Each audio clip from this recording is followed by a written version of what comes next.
Welcome to Inspire and Move, the show that inspires you to create, connect, and grow. I'm going to bring you meaningful conversations, aha moments, and all the motivation you need to up-level every part of your life. I'm Arruda, founder of Inspire and Move, and your personal hype girl. I've gone from fashion school to celebrity stylist to corporate marketing to brick-and-mortar entrepreneurship with my husband, each time learning incredible lessons how to pivot, reimagine, and implement the steps to become successful. I'm passionate about inspiring others to live their best life, a life of joy. We have the power to design a life that we love, because life is too short not to. The best part is that you weren't meant to do this alone. If you feel like you are meant for more, let me ride shotgun with you, and together, let's get you to where you want to go. Hey everyone, welcome back to the Inspire and Move podcast. I'm your host, Arruda, and guess who is here to join me today? We made it back. Oh, it's been so long since we've done a podcast episode together. So welcome back to the show. Thanks for having me. Okay, so today's episode is actually on the heels of my most recent solo episode that was all about being a person of value. And like full transparency here, I recorded that in about 10 minutes because I really wanted to share that thought with all of you. And then I was out the door heading to a friend's yoga class. But I've been thinking about that episode for the last few days and wanted to provide more detail and more tangible takeaways for all of you when it comes to being a person of value. So I thought, A, I want to provide more value to you on that. And B, I needed to rope Matt in to join me. Because I can provide some value. Because you always provide value into every room that you are in. And I really wanted to take more time to break this down and share this with all of you. Because so often we are told, or we hear this in podcasts, we read it in books, maybe we hear it at live events, to add value in our businesses, in our relationships, in our communities. But what does that really mean? So today we want to peel back the layers and talk about what it actually looks like to become a person of value, not just by what you do, but by who you are. The kind of person whose presence alone raises the energy and vibration in the room. I can attest to that. I love that. And being a person who consistently earns trust and respect and whose integrity speaks louder than their words. Matt and I both are people that really want to practice this ourselves about taking action, but we also celebrate that with the people that are on our team, the people that we lead, and the people that we work with. So being a person of value it's not about being perfect, but it is showing up with purpose and showing up in full alignment and practicing consistency. So we want to break that down into a few takeaways.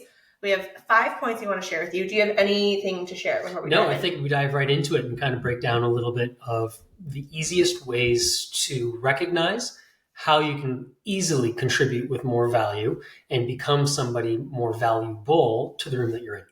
All right, so kick us off. Number one, I think it's pretty simple. It's pretty easy. You have to focus on just consistently contributing over looking for validation of what it is you are contributing. So you want to lead with service. You are not looking to impart knowledge, impart advice just so as to be able to hear somebody validate it back to you and say, oh, that sounds so great. Or, oh, that's going to be a game changer. Like that's probably a nice byproduct of what it is. But I think you showing up and just making sure that you are contributing by doing more than what you are saying, I think more often than not, proves that you're there to add value on a larger scale versus just kind of trying to say the right thing at the right moment, if that makes sense, right? You kind of want to, instead of asking, what you can get from this, you want to kind of go into the, what can I give or add here? It almost reminds me a little bit of the showing up in a room for your circle more so than you do for yourself. Mm. And you kind of walk into these rooms, you walk into these spaces, and you're kind of thinking of or speaking of somebody's name who isn't even maybe necessarily in that room, because you feel that part of what's in that room could help to elevate what it is that they're trying to bring into their own world, into whatever they're trying to be impactful of themselves. Absolutely. And I think that one little takeaway here that we've heard this at a few events that we have gone to of, you hear a keynote speaker and then you have an opportunity to maybe do a Q&A and ask the speaker a question or share a takeaway, something that really hit home for you. But in that moment, you don't want to just to raise your hand just for the sake of hearing yourself talk and letting everyone else hear yourself talk.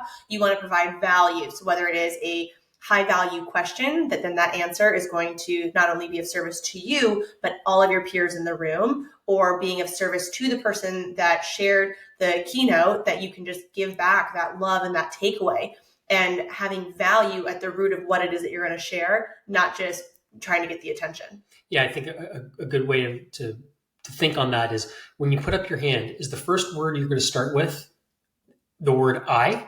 Because if it is, not that's an overly bad thing, but I think the idea of starting a value add, starting with you specifically, I think it just kind of brings attention back to you, into what it is that runs through your mind as far as what you think is most impactful based off of your own experiences. Whereas really, you want to listen first to what the problem is, and knowing what the valuable components of what brings your skill set to the table. I think it's, you first listen and then you provide the value, versus just arbitrarily, like you said, speaking for the sake of hearing your own voice. Mm-hmm.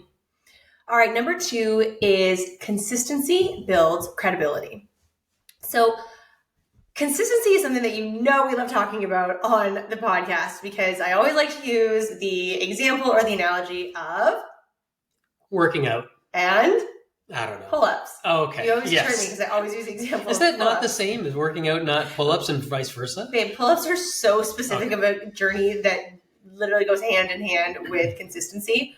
But in this particular conversation about value and consistency breeding and building credibility, reliability is a form of value. So people trust those people who show up and follow through when they say they're going to do something, that they actually do it.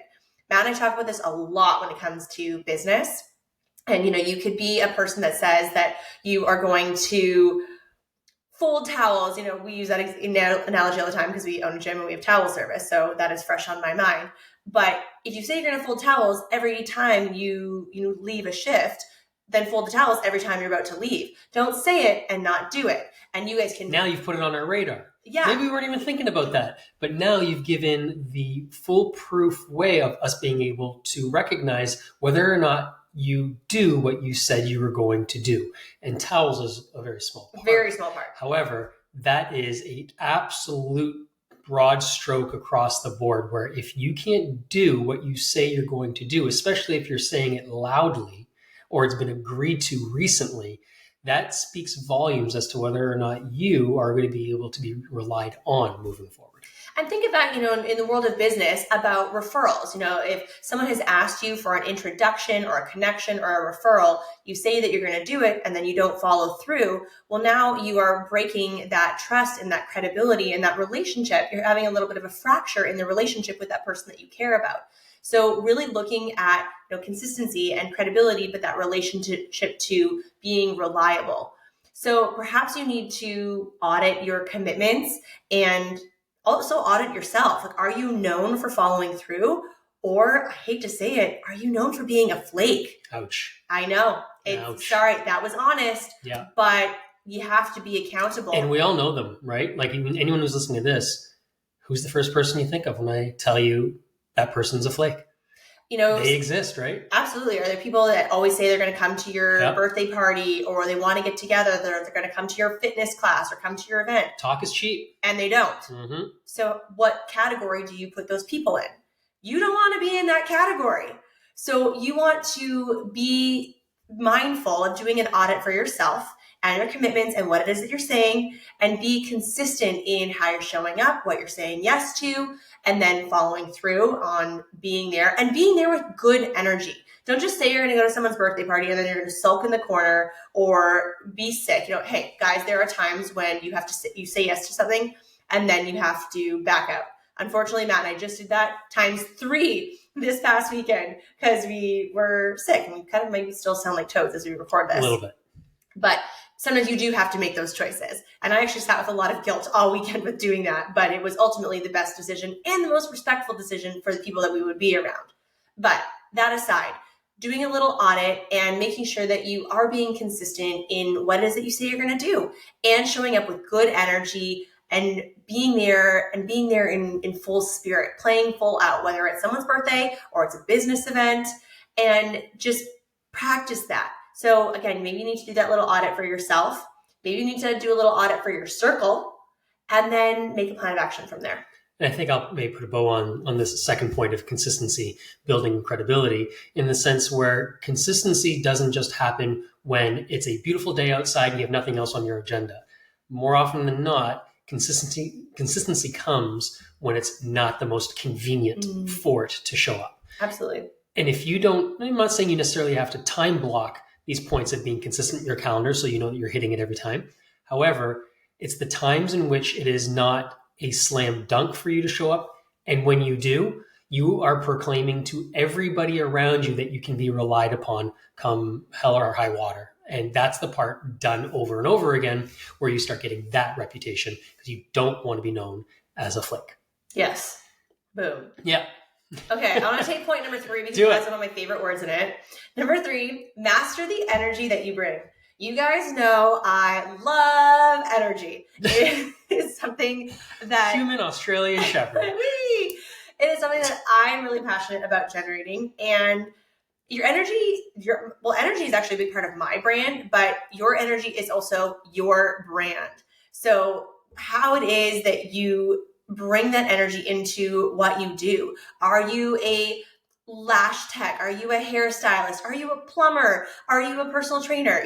No matter what you do, how you bring energy and show up is a direct reflection of who you are and your brand.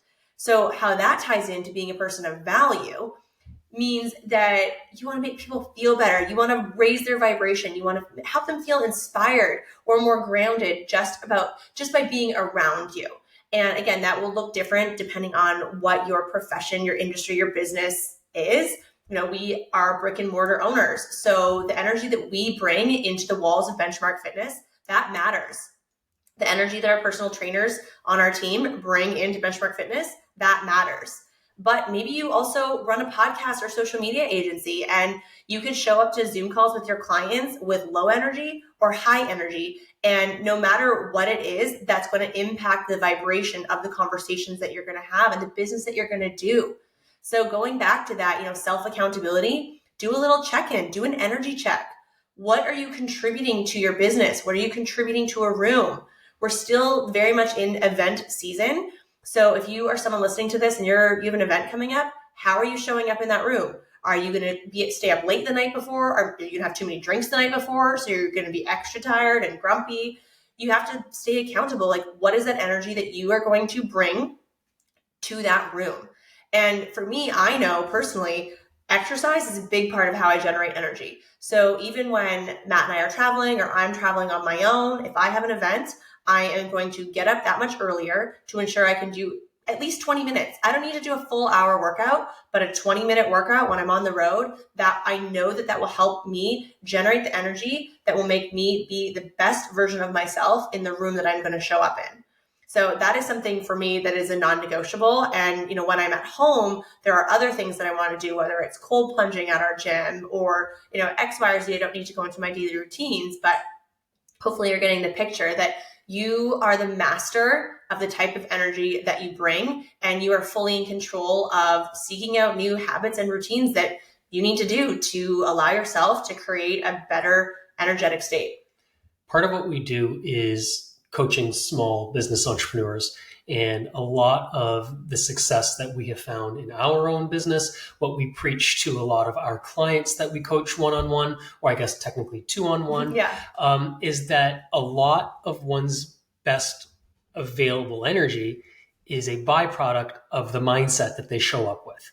And in that breath, a positive mindset is by far going to be the easiest way for you to project positive energy in whatever experience you're in. And I understand this is much easier said than done. We all have difficult times through courses of days. None of us have full bad days. There are shitty parts of a day, but it's not like it's bad from the second you open your eyes to the second you close your eyes, unless you decide that to be the case. You have the control to be able to change that. So the idea to move to a baseline where your automatic baseline emotion is one of positivity and whose mindset is one of positivity. It's what allows you to show up into these rooms, show up in the conversations, show up to work, and immediately serve from a place of not just high energy, but also gratitude. Mm-hmm. And all of that stuff is contagious. So that kind of energy as an umbrella feeling or umbrella emotion, it starts from inside of you. And people will ask oftentimes, how it is that you can operate from that. And it sounds ridiculous, but truly it's not like there's an on or off switch. You literally just have to decide that you want to. And even if it's by implementing small hacks, like I'll never forget, I read a book once that mentioned next time you answer a phone call, do it while smiling. And it automatically forces you to carry on the first part of that conversation from a place of positivity. And you go from there. And it's the easiest free hack in the world. And it works every time. We had a member, and I'm sure we've shared this on a previous episode, when we were training for our High Rocks race that we did this past spring. And you can finish telling the story, but I remember Joel. Joel, who is an absolute specimen of a human being and a great, great guy too. Say it while smiling.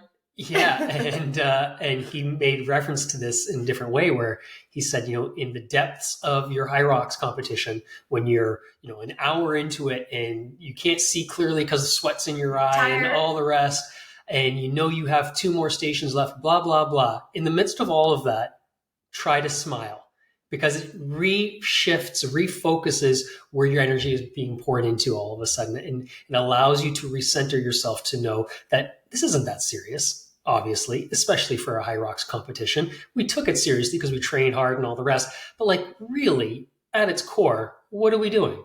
Mm-hmm. We're running a race together. And we get to. Exactly. So nothing is as heavy as we often give it the focus that it probably doesn't deserve. And I think if you just quickly shift your mindset to know that you can start from a place of positivity, the energy that automatically flows from that makes the rest of the conversation, the rest of the engagement so much easier. Okay, number 4, be a lifelong learner. I love this one because it is a key to our success, which is all about personal development and how growth-minded people are valuable because you're always evolving. But I'm also going to go out on a limb here and say growth-minded people will be more successful. And I really am dropping the bold statements on this episode today. I don't care if you don't like it. Yeah. That's how it goes. Dropping it with confidence. I stand by it. That is my humble opinion. But we would want to encourage you to really prioritize learning being a regular habit in your life, whether it's daily, weekly. I mean, daily would be amazing if you can carve out 15 to 20 minutes to practice that self-development. What are you listening to? What are you reading? Are you reading a book and doing an audible book and doing podcasts so that you are constantly consuming positive propaganda? And then taking it one step further, who are the mentors that you have around you that you are learning from? And again, you guys, most often you are going to have to make a financial investment in mentors. It's one thing to have someone that you can ask, can you take them for lunch? Can you take them for coffee? But you want to be respectful of their time, especially if they are a high performer. They are probably really busy. They probably do a lot of things in a day and in a week. So where can you seek the support that you might need and that you crave? And that might look, like a version 1 at one point of your business when you're just starting out. And then that's something that you can really look forward to scaling. As your business scales, you can scale the investments that you make in coaching, in mentorship, in the events that you go to. But this is something that Matt and I are so passionate about. It has been an absolute game changer for us that I have started investing in events earlier on than Matt, largely when I was still in the world of network marketing. But in 2023, Matt and I really started to prioritize our personal development when it comes to business and getting in the rooms with mentors that we wanted to learn from and peers that we wanted to also learn from. So this is something that we absolutely are so excited and passionate about. And now, the reality is that we are, as Matt said, we are helping small business owners, coaching them 2-on-1, helping them get more clarity on their goals and where do they want to go. But it's also something that we get to do through Chris and Lori Harder's Mentor Collective Mastermind and seeing the magic of all of the members work with the coaches, show up every week on the calls, and really seeing the opportunities that have shown up for these people. So this is something that we want to ensure that we are always talking about with all of you here on the podcast in our content is being that lifelong learner. And you can start small by investing in books, and podcasts are free, but then absolutely when you are ready, making those bigger investments in coaching and mentorships and masterminds. Yeah, and I'll double down on that because, I don't want this to sound as if, you should only be investing in these rooms when you're at the beginning of your entrepreneurial journey, when you're looking for what the first big hire is or what the biggest next strategy is as you're getting it from one person to maybe you hire an EA and kind of going from there. Yes, it's important to have the ear of people who've done that before you once you are decided that you're going to start. However, the people that are in the Mentor Collective Mastermind, the people that we coach, these are people that have businesses that already earn hundreds of thousands of dollars, if not even seven figures for that matter. They've already been successful in what they do. So why is it that they're choosing to come back into a room, or maybe for the first time come into a room when they're already generating that kind of revenue? And it's because these people realize that they don't know it all and they'll never know it all. And they need not just the support, but they need the insight and the experience of people that have also been in industry, who have maybe been in there as long as they have or longer, doing in an industry that has nothing to do with theirs, but it doesn't mean that the problems aren't the same. And they have seen it, they've walked through it, and they've learned the lessons that they can share with somebody else who is equally successful, just hasn't seen that problem arise yet. So it becomes the shortcut for these people, right? They're paying to know the answers before the test is given out. And as soon as they have that in hand, getting through that problem is so much easier. It's so much quicker. It's so much cheaper now versus trial and error that it would otherwise become when you didn't have the power of the room behind you that you chose to get into initially. Love it. Yeah. Number five, you want to lead with integrity and alignment, because true value is always going to be built on trust. And trust is going to be built on alignment between what you say and what you do. It kind of speaks to what we said in the first key point here, where your reputation is going to precede you, right? And you can speak all day long about what the right thing to do is or what you would do if you were them. But you know what's more powerful is doing it and showing that you're not just somebody who speaks about what is right or what you would do if you had the opportunity. If you have the opportunity, what instills the most amount of value is showing somebody how you did it. And then they don't have to go through those same trials and tribulations trying to figure it out themselves, when you more than welcome and happy to show them yourself how it is that you navigated through that, maybe more challenging time, and being an open book, not gatekeeping any of it, because at the end of the day, you helping others will only allow that same person to turn around and be able to help you at some point down the road. We all row in the same direction, right? We all pull in the same direction. You want to say less and you want to consistently be delivering more. That's where the true value of any one person comes out every time.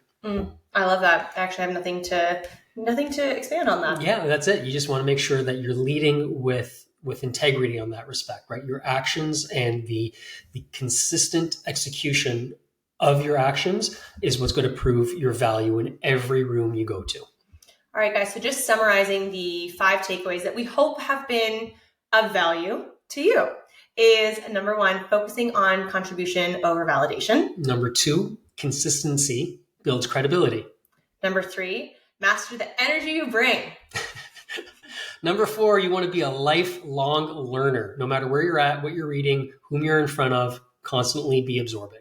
And number 5, lead with integrity and alignment. Yes. So at the end of the day, guys, being a person of value isn't something that you just achieve. It's something that you embody every single moment of the day, whether it's you reading a book by yourself or if you're traveling to the other side of the world. Opportunities to enrich your own abilities to serve others are there if you're looking for it every single time.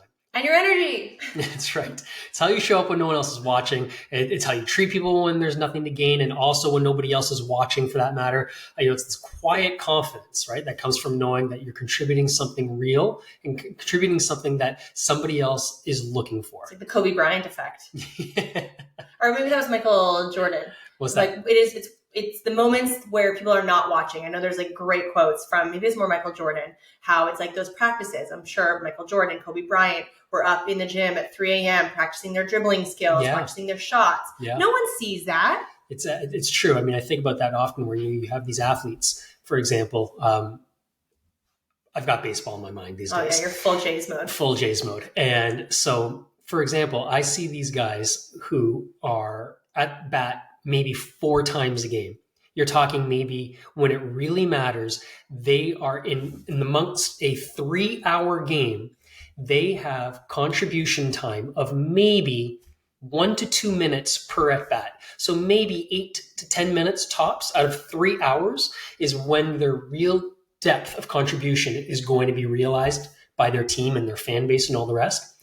But those 8 to 10 minutes, in order for them to be successful in those 8 to 10 minutes, requires hours upon hours upon hours of getting themselves physically and mentally ready through the course of every single week and staying on top of it. It's not like they did it really, really well one month and that's going to carry them through. It is consistent commitment to wanting to be valuable when the time comes up so that they can execute when they're called upon.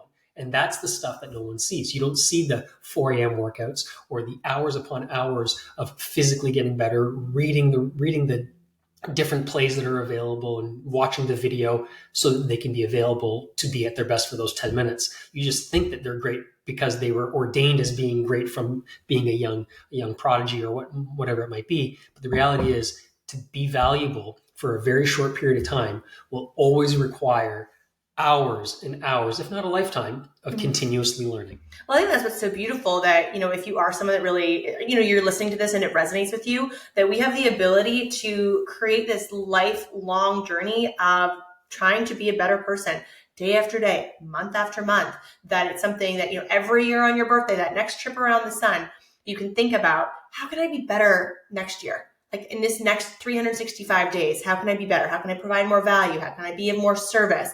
How can I get stronger? How can I be more mentally fit? And really working on that self-mastery that goes, absolutely in the gym and what you're doing physically to be physically stronger, what you're working on to be emotionally stronger and mentally stronger. And that all also comes with resiliency. So being that person of value, what we've talked about today, you can apply this in so many areas of your life. And so we leave you with this question. How can you be a person of more value? It's up to them. It's up to them. Choose your path with good energy. That's right.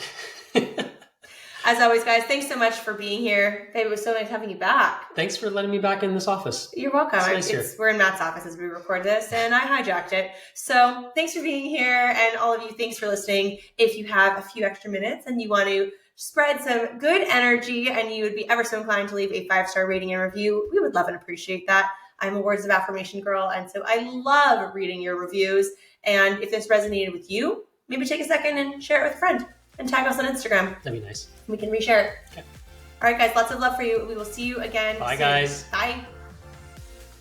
Thank you so much for listening. If you loved this episode, it would mean so much to me if you took a few seconds and shared this on social media, sent it to a friend, or left a 5-star review. There is power in community, and I'm so grateful to have you part of mine.